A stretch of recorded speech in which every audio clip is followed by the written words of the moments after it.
চরম অনিশ্চয়তায় আদ্দিন হাসপাতালের আইসিইউ আর এনআইসিইউ রোগীরা। লাইসেন্স বাতিলের পর গুরুতর এসব রোগী সরানোর নির্দেশ দিলেও নির্ধারিত সরকারি হাসপাতালগুলোর আইসিইউতে নেই বেড। আবার বেসরকারি হাসপাতালের খরচ বহনের সামর্থ্য নেই অনেক পরিবারের, ফলে বাধ্য হয়ে আদ্দিনেই চিকিৎসা নিচ্ছেন তারা।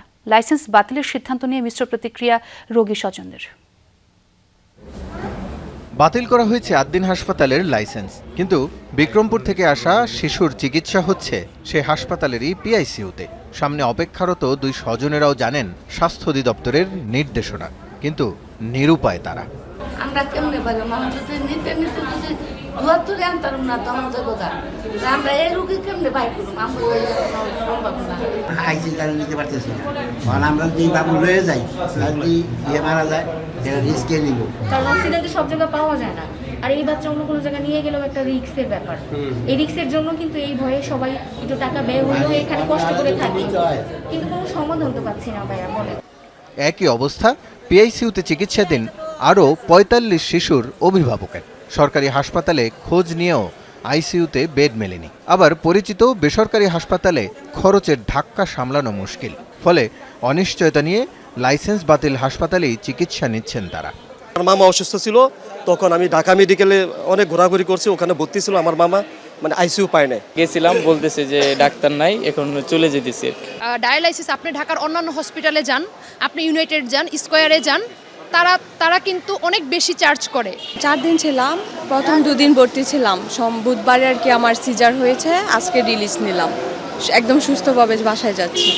আদ্দিন হাসপাতালে 6 শিশুর মর্মান্তিক মৃত্যুতে কর্তৃপক্ষের গাফিলতি পেয়েছে স্বাস্থ্য অধিদপ্তর। তদন্ত শেষে গেল 11 জুন হাসপাতালের লাইসেন্স বাতিল করে সংস্থাটি। চিকিৎসাধীন রোগীদের সরিয়ে Dhaka medical, Mugda medical, Suhrawardy medical, Kurmitola medical ও শিশু হাসপাতালে নিতে বলা হয়েছে।